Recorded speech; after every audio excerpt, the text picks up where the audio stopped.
Adelante, Lina, adelante, por favor. Bueno, muchas gracias. Por favor, confírmenme que me están oyendo bien. Perfectamente. Bueno, súper. Muchas gracias, Andrés, Samuel.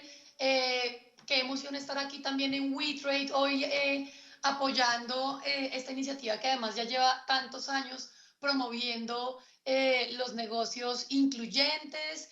Y bueno, también estoy súper contenta de hablar hoy con Gina de su novela. Ya hemos tenido unas conversaciones muy interesantes. Entonces, pues vamos a hablar de literatura si les parece. Andrés, Felipe, ¿nos puedes recordar cuáles son los hashtags que hay que usar en redes sociales para que la gente también comparta sus comentarios? Claro No que sé sí, si... estamos todos conectados en la página web www.expowetrade.com y el hashtag oficial del evento es numeral WeTrade 2021. Con este nos pueden encontrar en todas las redes sociales y de nuevo a través de la página web expowetrade.com.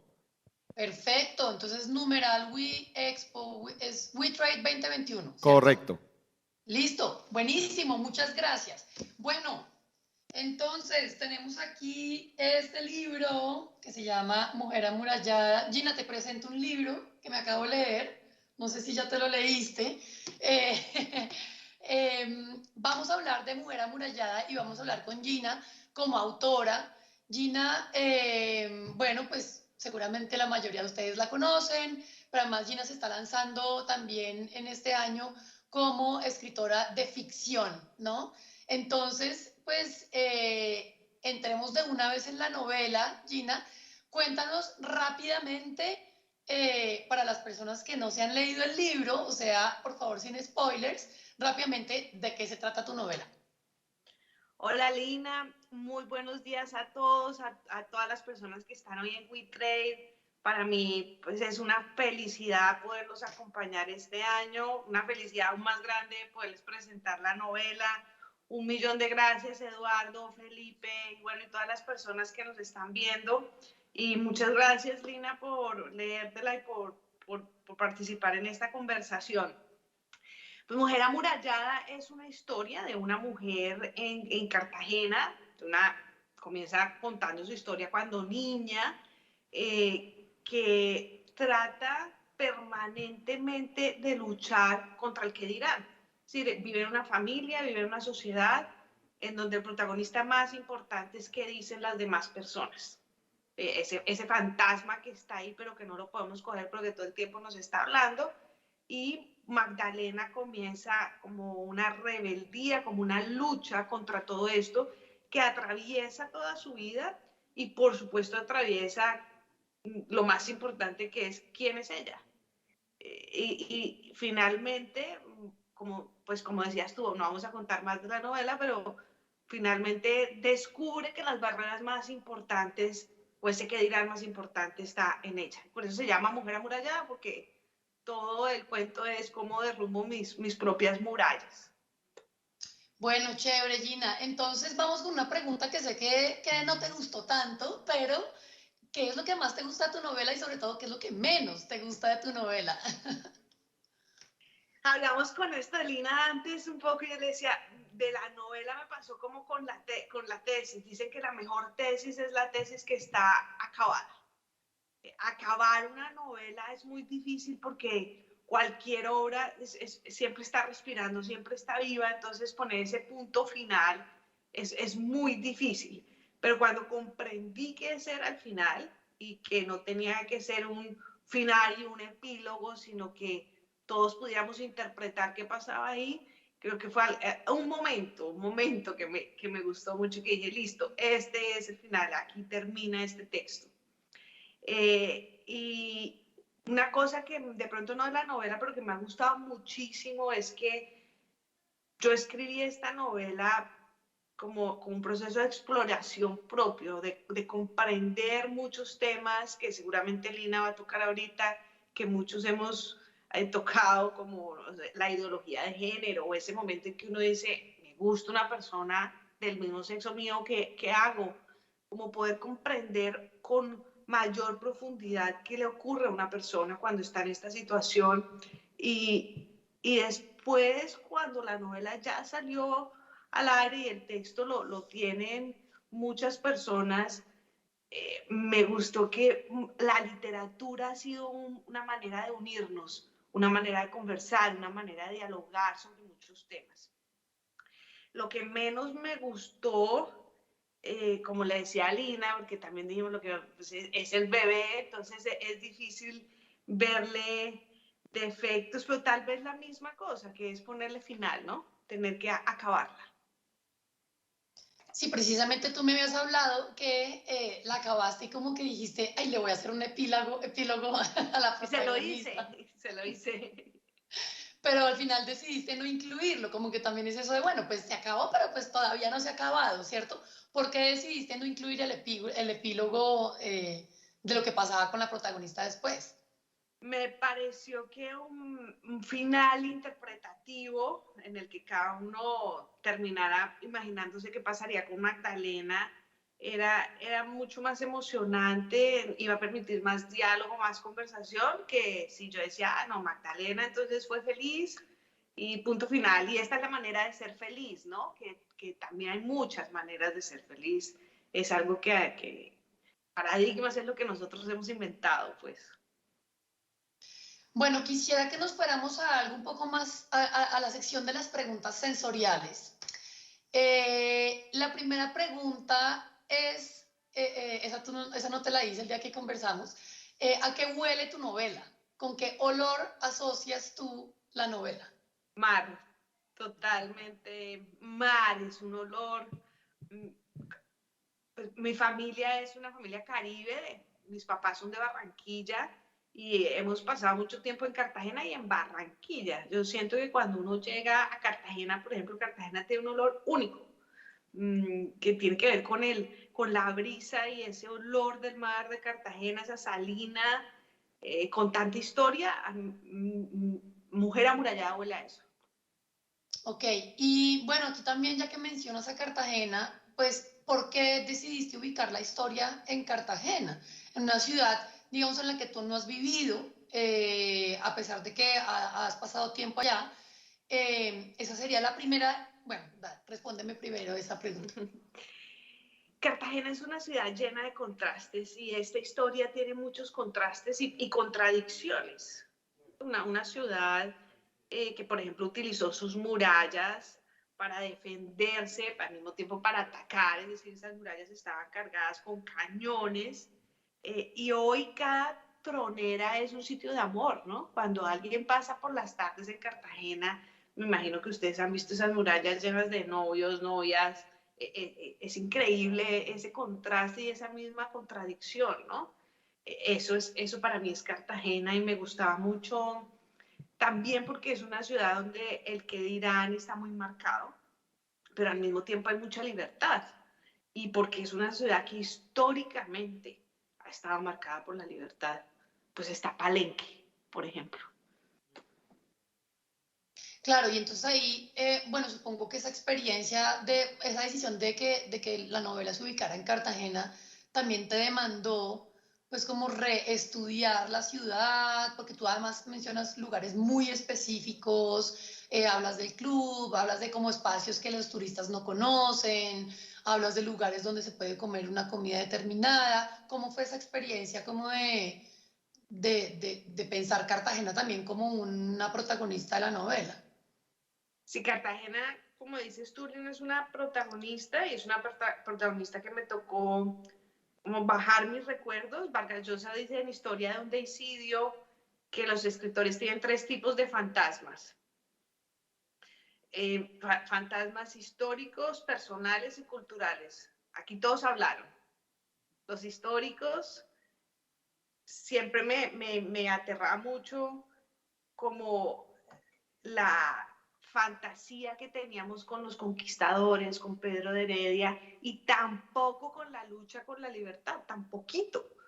Y siendo que es una ciudad ícono en el sentido de busca de libertad. Entonces, bajar todos esos recuerdos que estaban ahí de cuando era niña y escribirlos a la manera como el prisma actual me los permitió ver, pues hizo parte de escribir Mujer Amurallada. Y ahí están nuestros recuerdos y por supuesto pues tuve que hacer alguna investigación. Claro, y entonces ya también en ese tema de Cartagena, em, digamos que tú hablas de que Cartagena es una ciudad con muchos contrastes, ¿no? Y también finalmente algo que tú mencionas en la novela son los contrastes de clase, ¿no? El tema de la raza, el racismo de Cartagena. Y por ejemplo, cómo fue enfrentarse a eso, digamos, a esos componentes sociales particulares de las abismales brechas que tiene Cartagena en términos socioeconómicos, en la falta de oportunidades para algunas personas, en la desigualdad, en si eso en algún punto se encuentra realmente o no, digamos, esos opuestos se encuentran realmente en algún momento o no, cómo fue ese proceso. Cuando estaba escribiendo me llegué en un momento a darme cuenta que desigualdad y falta de libertad la tenemos en muchos sentidos. Es decir, igualdad y libertad, aunque son conceptos que la ciencia, la economía lo define de una manera, la ciencia política de otra, y nosotros los percibimos, ¿no? Aquí no hay libertad, aquí no hay igualdad, pero dar una definición perfecta pues no existe. Eso me pasó cuando estaba escribiendo Magdalena, cuando trataba de definir libertad como la libertad de Magdalena, pues hay otro personaje que me gusta mucho que es Ango, que es la mujer que la crió, que es una palenquera, que en realidad como describo en la novela, pues es simplemente un residuo de la esclavitud, ¿no? El trabajo que hace Ango, un trabajo casi 24 horas. Entonces dije, aquí también hay un tema de libertad y de desigualdad por explorar y por eso me meto tan profundamente en ese personaje de Ango para mirar la desigualdad desde otro punto de vista tan marcado. Yo creo que en Colombia, que es, y en Latinoamérica en general, la desigualdad económica y el clasismo y el racismo con el que todavía podemos vivir de manera indiferente en Colombia. Bueno, tú me acabas de mencionar los fantasmas y quisiera hablar de los fantasmas que son como esas presencias que yo mencionaste la palabra tesis y yo creo que hay mucha gente a la audiencia, desafortunadamente no la puedo ver, pero supongo que mucha gente pasó saliva como, ay, la tesis, ¿cierto? Como cuando uno está haciendo la tesis y le preguntan, ¿y cómo va tu tesis? No, y no es como, no quiero hablar de eso, por Hay favor. una pregunta peor, ¿de qué es tu tesis? ¿De qué esto? No, esa pregunta sí es la peor, ¿no? Porque uno dice, bueno, mi tesis es un tema que realmente le interesa a mi director de tesis y a mí, entonces pues uno ponerse a hablar de esos temas tan poco sexys, creo que puede llevarlo a uno a destruir una conversación. Pero bueno, yo me estoy imaginando las caras que ustedes están haciendo con este tema tan escabroso de las tesis. Pero bueno, hablemos de fantasmas. Entonces, pues bueno, sabemos que sentarse a escribir es un proceso solitario y un proceso difícil, ¿no? ¿En qué momentos de tu escritura aparecieron los peores fantasmas y cuáles son esos fantasmas? ¿Qué te decían esos fantasmas? Los fantasmas están presentes todo el tiempo. Yo escribo, tengo la disciplina de escribir casi todos los días temprano, por las mañanas. No, mi productividad creativa, ustedes que son todas personas muy productivas, la mía por la tarde ya comienza a bajar completamente. Y están ahí, es decir, esas voces que todo el tiempo te están diciendo, por ejemplo, lo que acabamos de hablar, ¿no? O sea, la libertad no es solo la de Magdalena. Fíjate muy bien todo lo que está ocurriendo ahí.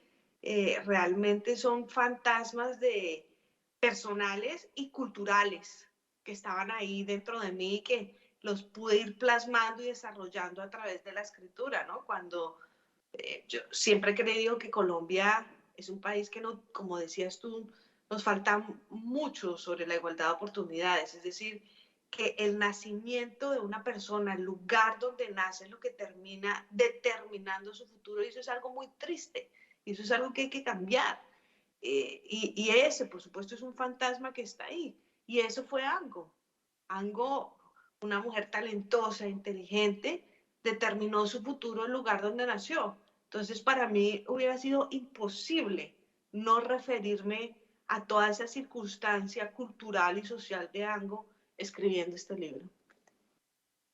Bueno, y eso que lo mencionas me parece muy interesante, ¿no? Tú dices cómo determinó el lugar en el que nació, pero también sobre todo lo que leí en el libro determinó cómo la sociedad cartagenera ve ese lugar en el que ella nació, ¿no? San Basilio de Palenque, ¿cierto? Cómo la sociedad colombiana ve, digamos, viendo un poco como a esos modelos sociales de, eh, por ejemplo, en el caso de la discapacidad, que uno piensa que las personas con discapacidad son las que no pueden acceder, cuando en realidad es uno el que pone las barreras para que las personas Totalmente. con discapacidad no puedan acceder a esos espacios, a esas oportunidades, etcétera. Y creo que es interesante porque en últimas también creo que hay un proceso como de autocrítica en torno a la posición social eh, del personaje de Magdalena, ¿cierto? Y cómo ella se encuentra en ese mundo de, sí, por ejemplo, estudiar en los Estados Unidos, tener acceso a los clubes, a la, digamos, a la alta sociedad, y cómo se relaciona con una persona que viene de un lugar con tantos contrastes, ¿no? No sé si eso tuvo que ver algo un poco con una experiencia personal tuya o digamos eso fue algo que tú, historias que te compartieron sobre esa relación y esa formación de la vida sentimental de las niñas, por ejemplo, cuando se crían con mujeres palenqueras, por ejemplo, que eso tiene es como unas características muy específicas de la vida del Caribe también. Ango es un símbolo. Ango no es una persona que yo haya conocido o con la que haya convivido, sino yo quise crear un personaje que fuera un símbolo de muchas cosas, especialmente de libertad, ¿no? De cómo ella mira eso. Yo me inspiré mucho en Oscar Wilde para hacer este personaje, especialmente hay un cuento de Oscar Wilde que a mí me gusta muchísimo, eh, que, que se llama El pescador y su alma, casi se me va el nombre. Me gusta muchísimo porque pues, es un cuento muy profundo, se lo recomiendo, hay que leer muchísimas veces, pero en donde a través de símbolos él va contando muchas historias y hace muchas críticas. Para mí importante también es una historia de liberación y de qué es lo importante. Entonces, por eso incluí las estrellas de Palenque y por eso incluí una mujer que todo el tiempo le estuviera como, es como un espejo a Magdalena, ¿no? Es qué es lo que usted quiere, por dónde es que usted va, y es prácticamente la mujer que le genera a Magdalena una conciencia social y al mismo tiempo una seguridad, ¿no? Ella no le tiene que decir a Ango, Ango, adivina qué es, soy lesbiana, hoy me levanté con esta inquietud, sino simplemente Ango sabe todo. Ango sabe todo y es el espejo que le dice, sea usted y usted puede estar tranquila. Entonces, es un símbolo realmente y los símbolos no necesariamente tienen que hablar, pero con su presencia hacen que las cosas ocurran. Bueno, chévere. Ya para cerrar también esta parte como de fantasmas y de procesos, quisiera retomar una cosa que tú dijiste para terminarla y es, si tuvieras que poner en una tabla de Excel tu proceso creativo, ¿cómo quedaría esa tabla? O sea, ¿cuál sería así como el proceso de yo escribo, hago? Te lo digo porque de hecho lo mencioné en el día que conversamos y es que una vez yo vi una tabla, como una infografía de procesos creativos de como de los grandes genios de nuestra cultura, ¿no? Como Bach y Mozart y Van Gogh y no sé qué, yo miraba y yo decía, no, pues evidentemente uno pues ni la asomo, ni la sombra de estar ahí, porque decían, no, entonces trabajan 2 horas, después salen a caminar. Obviamente estamos hablando de siglo XVIII, siglo XIX, donde había mucha menos velocidad en el tiempo, pero también como que uno va reconociendo sus procesos creativos, ¿no? Como que a mí, por ejemplo, me cuesta mucho trabajo estar enfocada en una sola cosa durante todo el día, ¿cierto? Como que tengo que estar haciendo varias cosas porque si no, como que me aburro y ya no lo hago bien. Eh, ¿Cómo es ese proceso de escritura o el proceso creativo tuyo con este libro? Primero, en las mañanas y hay que escribir, en mi caso, tenga o no tenga ganas. Eso es como correr. Hay días en que uno se levanta y dice, bueno, voy a correr, qué felicidad, de una, se pone los tenis, sale y corre, y hay otros días que dice, y está entrenando para una maratón y dice, uy, no, qué pereza, bueno, toca salir a correr igual, porque si no vas a tener una lesión si no corres periódicamente. Igual es con la escritura, claro, hay días en que uno se levanta lleno de energía, siente que está brillante, por lo menos en mi caso, y otros días en que no tanto. Igual yo tengo la disciplina de por lo menos escribir 2 horas. Entonces, esos días en que estoy un poquito como que no tengo ganas, pongo un cronómetro. Pongo un cronómetro y digo, aquí me quedo 2 horas y si voy al baño, lo paro, porque siento que me puedo hacer mi propio sabotaje, ¿no? De ir al baño, hacerme un café. Entonces, bueno, café, paro el cronómetro. Entonces, lo primero es una disciplina diaria, es decir, sin parar y estar ahí, porque no es que, creo que Picasso decía que la inspiración me llegue trabajando. Entonces, eso para mí es muy importante, hacer ese trabajo por las mañanas. La segunda cosa es confiar, como confiar en el proceso que estoy haciendo y en que realmente estoy escribiendo algo que está ahí. Y la tercera cosa es escribir, es reescribir. Todo el tiempo estar corrigiendo. No es que uno, en mi caso, no es que yo me levante un día y entonces, ay, apareció una poesía divina. No, o sea, escribir es reescribir, escribir es reescribir. Y eso me ha gustado mucho. Eso también lo he visto en muchos artistas de todo tipo, pintores que cuando uno ve la última obra realmente ha sido el producto de muchísimas que han hecho antes. Entonces me he sentido que no estoy sola en ese proceso de reescribir permanentemente. Eso para mí serían los las tres líneas que irían en el Excel. Bueno, esa técnica de cronómetro está dura, Es ¿no? Porque dura. la gracia de cuando uno no tiene ganas de escribir es pararse a hacer el café, contestar correos y que el cronómetro siga corriendo. Exacto, no, toca pararlo. Bueno, ahora que me acuerdo, alguien, no sé quién, no me acuerdo quién fue la persona que dio un consejo que me pareció muy chévere también y era que cuando estaba escribiendo siempre anotaba la idea y ya iba a terminar, anotaba la idea que quería desarrollar, pero que ya no estaba lista para desarrollar en ese momento. Como que Sí, anotaba como la buenísima frasecita y al idea. otro día decía, ah, yo había pensado esto, ¿no? Buenísimo, yo también lo hago, con mucha frecuencia y es, ok, que de acá de pronto ya estoy muy cansada porque la creatividad agota, es decir, como requiere un máximo de concentración, también agota y ese sería otro punto muy importante para agregar, yo lo hago. Chévere. Bueno, entonces ahora hablemos pues, de temas LGBT, sexualidad, ¿cierto? ¿Cómo fue enfrentarse a hablar de sexualidad en esta novela y particularmente a construir la dimensión erótica de Magdalena? Porque esta novela, no hay spoilers, pero tiene algunos momentos eróticos de la protagonista, ¿cierto? Sí, me gustaría regresar a lo que estábamos hablando antes de que estuviéramos como al aire con todos ustedes. Estamos hablando, Lina está haciendo una investigación, puedo decir, ¿no? Profunda Más o menos. No, pero titular, en sentido sí lo hemos hecho, sí. sentido sobre el tema de ideología de género.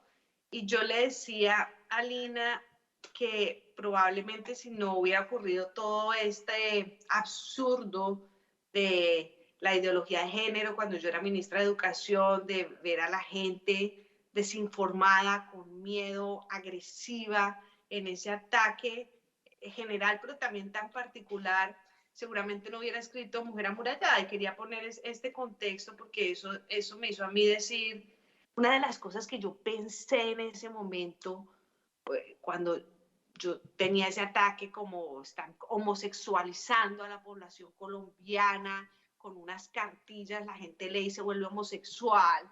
Imagínense el grado de ignorancia que existía para quienes conocen el asunto. Fue en el año 2016, con unas cartillas que sacó el Ministerio de Educación y que venía sacando hacía muchos años, pero que nos tocó llevarlas a los colegios privados en Colombia por una sentencia de la Corte Constitucional por un joven que se había suicidado por discriminación en su colegio que se llamaba Sergio Urrego.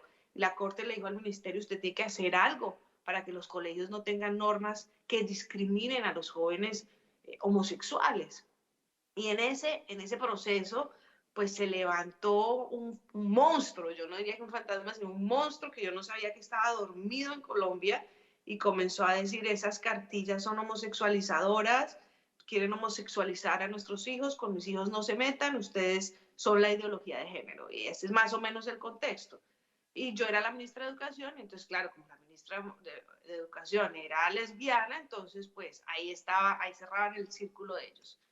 Y a partir de ese momento lo que yo pensé en ese instante, lo que más me dolía, no era, pues obviamente los ataques a mi familia, pero era pensar en ese momento si un joven se da cuenta que le atrae una pareja del mismo sexo, ¿qué hace? ¿Qué hace si tiene un montón de gente en la calle diciéndole que es lo más antinatural eso, ¿no? Y, y eso yo lo mantuve por mucho tiempo en mi cabeza, cómo decirle a ese joven, esté tranquilo, usted está bien, no se preocupe. Y de ahí yo creo que estaba ese fantasma cultural muy fuerte dentro de mí para poder escribir Mujer Amurallada. Es decir, probablemente si eso no hubiera ocurrido en mi vida, no hubiera escrito Mujer Amurallada. Y ahora sí, entonces, ¿cómo? Bueno, qué ¿Cómo? chévere, mejor dicho, antes de que llegues a esta respuesta, me parece chévere que me lo menciones porque siento que en medio de todo uno también lidia con una cantidad de presiones sociales, en medio de todo también muchos que dirán, si ser lesbiana va a afectar mi carrera profesional, qué va a pasar si la gente se entera en mi trabajo, que yo supongo que también en WeTrade esto es una, pues es un tema que sale a flote con eso de, no, aquí apoyamos a las personas LGBT en esta compañía, pero de pronto pues uno no se siente cómodo de poner la foto de la pareja o ir a la reunión con la pareja o decir que uno es lesbiana o lo que sea o que uno es una persona trans, etcétera. Y me parece muy interesante que lo menciones porque finalmente fue como estar en el foco, en el ojo del huracán, ¿cierto? A nivel nacional y ponerte un poco también entre la espada y la pared, ¿cierto? Que de pronto no fue en ese momento en que tuviste que tomar, pues tomaste la decisión, sino más adelante, pero también que te cuestionara como, bueno, hasta qué punto uno debe guardar silencio y hasta qué punto uno tiene una responsabilidad con las personas que de pronto no tienen las mismas oportunidades que tiene uno. Claro, y déjame decirte dos puntos que tú tocas muy importante. El primero es espacio de trabajo, porque estamos aquí con una audiencia de empresarios. En los sitios en los que yo he trabajado, el último fue el ministerio, pero antes en cualquier campaña política, pues la gente iba allá y se sentía segura. Entonces, recuerdo en mi campaña a la alcaldía que llegaron una cantidad de jóvenes, comenzaron noviazgos de niños, de niñas. Una cosa muy emocionante para mí ver cómo sentían que mi campaña era un espacio seguro. Y después en el Ministerio de Educación, pues también las parejas del mismo sexo, hombres, mujeres, se sentían muy, muy tranquilas. Entonces recuerdo que una vez un ministro me dijo, o hizo un comentario, no me lo dijo, sino yo escuché el comentario que decía como que ese ministerio era lleno de gays, ¿no? Entonces yo sí le contesté de frente y le dije, o tal vez en el suyo nadie se atreve a decirlo, porque no, hacen que los espacios no sean libres y yo creo que eso es muy importante. Y una segunda cosa que te quería decir, Lina, es que yo siempre pensé que mi manera de hacer activismo era pues, siendo yo. Tengo mi pareja, yo hace 15 años vivo con Cecilia, somos felices, somos públicas, ella también ha ocupado cargos públicos o en la empresa privada muy importantes y yo sentía que eso era suficiente y me parecía bastante en una sociedad, digamos, tan poco libre en ese aspecto. Pero después me di cuenta que no era suficiente, que era muy poquito, que hay que ser más vocal, que hay que decir no pasa nada, usted puede llegar hasta donde quiera, tiene que estar tranquilo, sea feliz, nadie le impone normas al amor. Entonces, pues quería con lo que acabas de decir comentar esos dos puntos porque sí me volví más vocal, por ponerlo así, a partir de ese momento. Me di cuenta que no era suficiente solo viviendo una vida, una vida y no una doble vida. Bueno, chévere, Gina. Entonces ahora volvamos a Magdalena y es enfrentarse también. Entonces dices, bueno, voy a ser más vocal, pero obviamente existen también muchos tabúes y muchas ideas en torno a la sexualidad de las personas lesbianas, gays, bisexuales, ¿cierto? en este caso lesbianas, y también siento que cuando uno empieza a hablar de temas de sexo, sobre todo sexos en la dimensión erótica de las personas LGBT, bueno, LGBT, como que uno dice, ay, pero pues este libro lo va a leer como, no sé, mi mamá y mi tío, y como que uno dice, pues qué pereza, ¿no? Como, esa, obviamente, digamos, hay como de pronto una especie de un poquito de autocensura, o de uno dice hasta dónde quiero llegar con esta escena, y también el tema de la recepción, que de pronto para una persona, una lesbiana, leer esta novela es como, ah, qué chévere, normal, ¿cierto? Para una persona heterosexual es como, uy, ¿cierto? Como tú me decías, como, uy, no, pero esto está, mejor dicho, triple X, ¿no? Entonces como que a veces hay como unas diferencias en que estamos todas las personas muy acostumbradas a ver escenas de sexo entre personas heterosexuales y que las escenas de sexo de mujeres principalmente siempre son muy ideadas a partir de un imaginario heterosexual, ¿no? Como que es una persona heterosexual imaginándose cómo sería eso. Creo que, ¿cómo fue ese proceso de pensar esa parte erótica de la protagonista? Natural, natural. Para mí fue importante no pensar en qué podían pensar los demás, sino este es el ahora, este es el texto y esto fue así.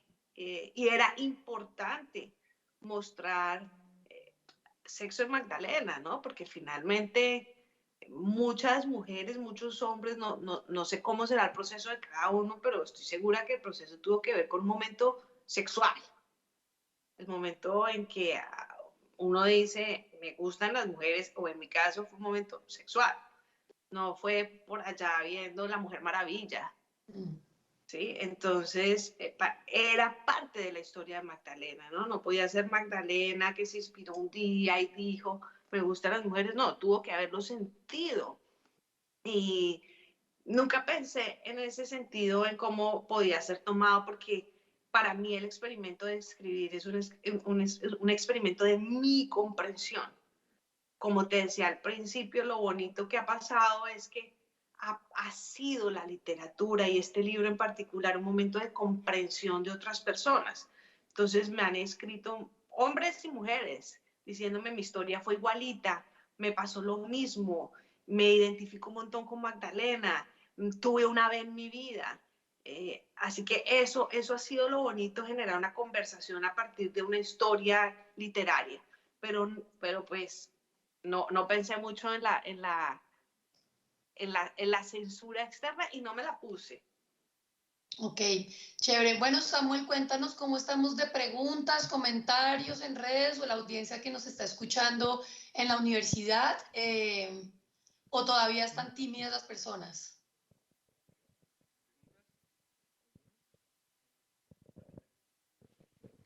Por aquí, hola, hola, hola. Preguntas, preguntas. ¿Quién tiene preguntas?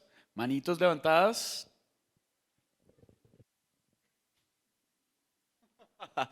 Es que están tímides. No.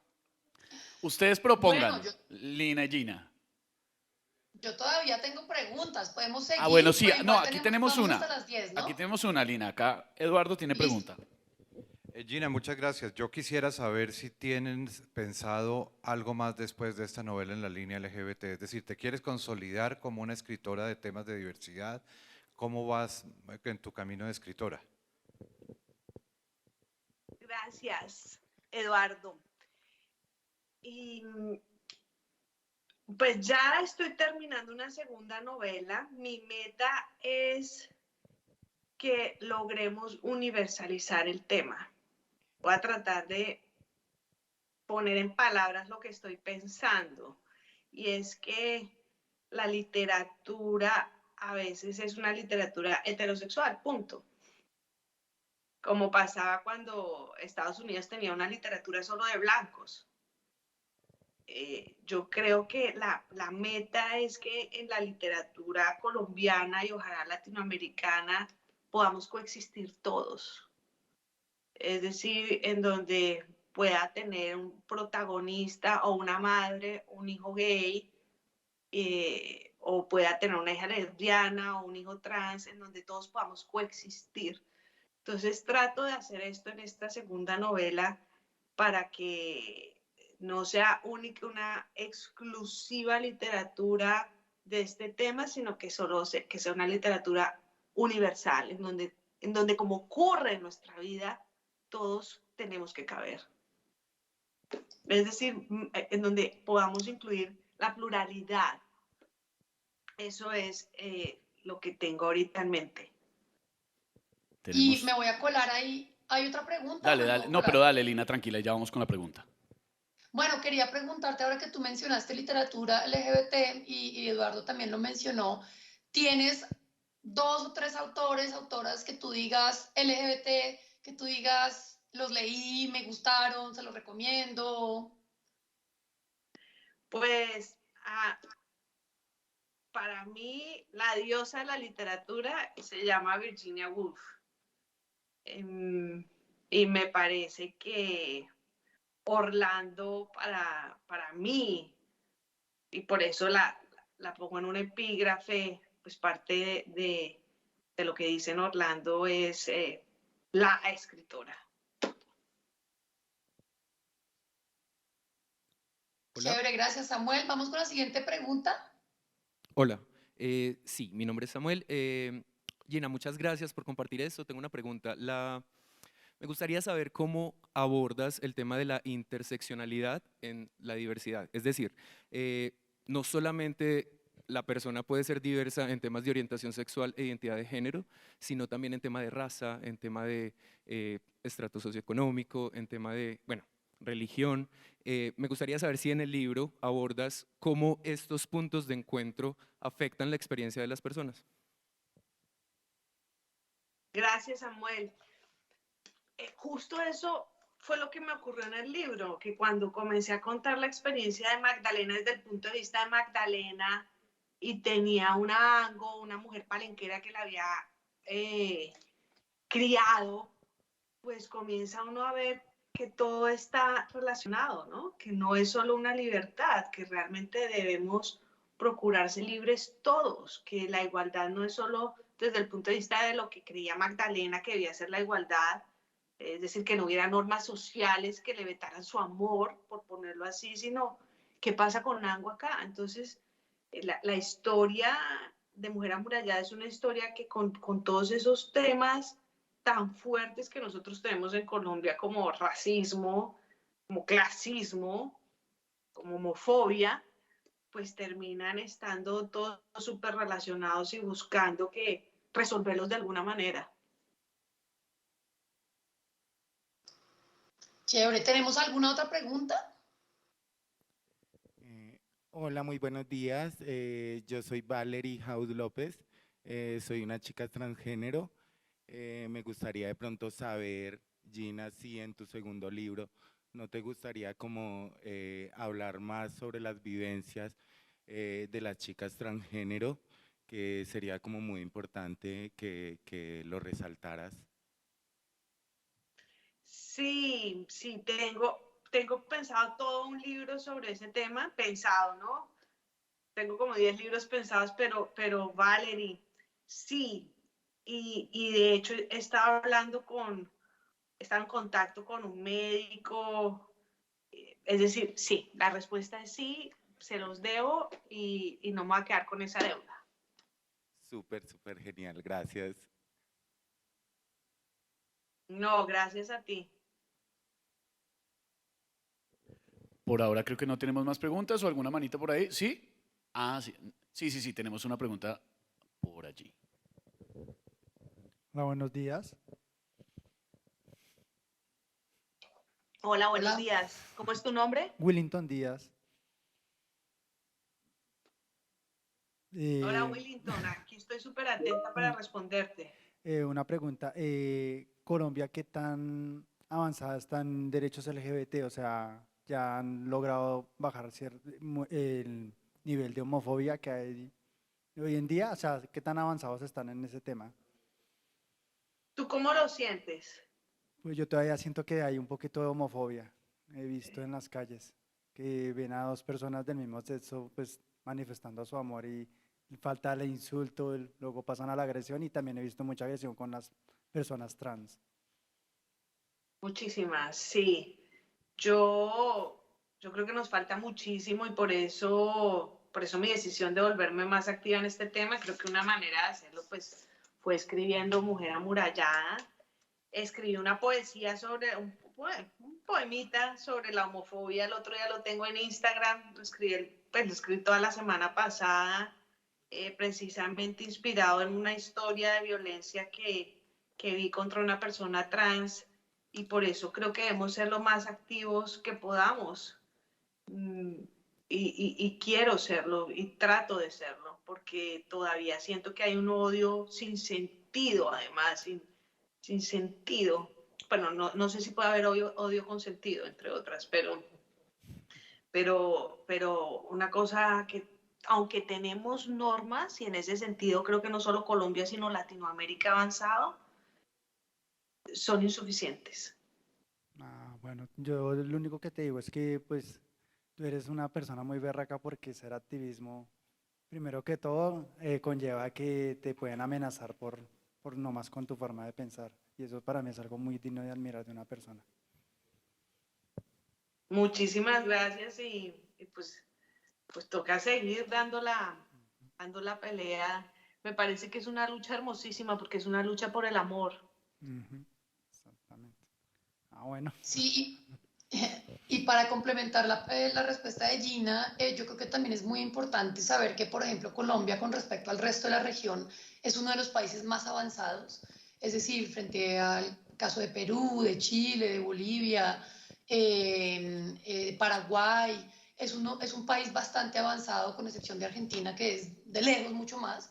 Entonces también creo que hay una invitación importante y es a utilizar los mecanismos que ya existen legales para no permitir que estas cosas sigan sucediendo en el ámbito laboral, en las universidades, en la calle. Creo que también es importante como aprovechar que existen esas legislaciones, porque a Colombia lo que le falta principalmente mucho es el cambio cultural, ¿no? Es decir, que la gente de dientes para afuera dice, no, sí, yo no discrimino, pero por otro lado tiene prácticas sexistas, transfóbicas, avala la violencia policial contra las personas trans. Entonces creo que es importante también uno ser desde el lugar que puede y sabiendo cuáles son los límites de uno, que la vida de uno no se ponga en riesgo, como lo mencionaban ustedes, pues también utilizar esos mecanismos, que me parece pues muy, muy importante. ¿Tenemos alguna otra pregunta? Sí, tenemos otra pregunta por aquí. Hola Gina, mi nombre es Humberto Arenas. Quiero hacerte una pregunta. Al describir un libro es muy importante también el diseño de la portada y me llama mucho la atención el diseño, los ojos, los colores de la bandera. Cuéntanos un poco cómo fue esa construcción de esa portada, precisamente que lo hace muy atractivo y muy atrayente. Gracias, Humberto. El crédito 99.9% Random House. Yo creo que Random tenía clarísimo cómo era esta historia. Mi editora en Random, que se llama Natalia Jerez, tenía clarísimo en dónde estábamos parados y para dónde íbamos, y fue muy importante. Yo realmente lo que pedí fue que tuviera colores, ¿no? Porque lo que decía ahorita, esto realmente lo que nos muestra es la pluralidad. La directora de la EAN, ¿no? Que es una persona que admiro muchísimo, Brigitte, tiene una conferencia que dice no hay nada más queer que la naturaleza, que es muy inspiradora. Y lo que uno ve en esa conferencia es esto, ¿no? Todos estos colores. Entonces, eso fue, y el resto sí, Random House. Realmente creo que tenían muy claro para dónde íbamos con este libro. Bueno, pues muy chévere, muchas gracias Gina. También, ahora que Valerie preguntó sobre el tema de literatura en la que haya personas trans, me hiciste acordar, Valerie, gracias por haber preguntado eso, de una novelaza increíble de una autora argentina que se llama Camila Sosa Villada. Por favor, léanse esta novela que se llama Las Malas, y es la historia de una mujer trans trabajadora sexual. Precisamente Las Malas, de Camila Sosa Villada. Esta es una novela muy bonita, esta es una novela del año pasado o antepasado, si no me equivoco. Entonces, para que por favor se lean Las Malas. Y un autor que fue un autor muy, muy rebelde y muy contestatario en los años 80 en Chile, pues que ustedes saben, Chile tenía una dictadura militar, que es Pedro Lemebel. Y Pedro Lemebel tiene una novela divina, divina, que les quiero contar que cuando yo me la terminé de leer, abracé el libro, así como que lo abracé, así como que se llama Tengo miedo torero. Esa novela la acaban de editar, de reeditar, después de muchos años la obra de Lemebel la volvieron a reeditar, entonces también para que se lean Tengo miedo torero, que es una novela bellísima, y Valerie creo que en Las malas encuentra muchas cosas que uno como persona cisgénero no sabe o no entiende sobre la experiencia de vida trans, ¿no? Y creo que es una novela muy bella en ese sentido. Bueno, se nos acabó el tiempo, Gina. Muchas gracias por tu tiempo. Quiero darles las gracias a la Cámara de Comerciantes LGBT, también a nuestros aliados de sentido homosensual, qué chévere que están ahí también apoyando este evento tan importante. Y las personas también que están en la universidad y que nos están escuchando desde la página de Expo We Trade, muchísimas gracias por su tiempo, por compartir sus opiniones. Y bueno, Gina, no sé si quieres decir algo para cerrar. Súper agradecida, Eduardo me contactó hace meses y lo tenía en mi agenda. Yo todavía tengo agenda de las que uno escribe con corazón.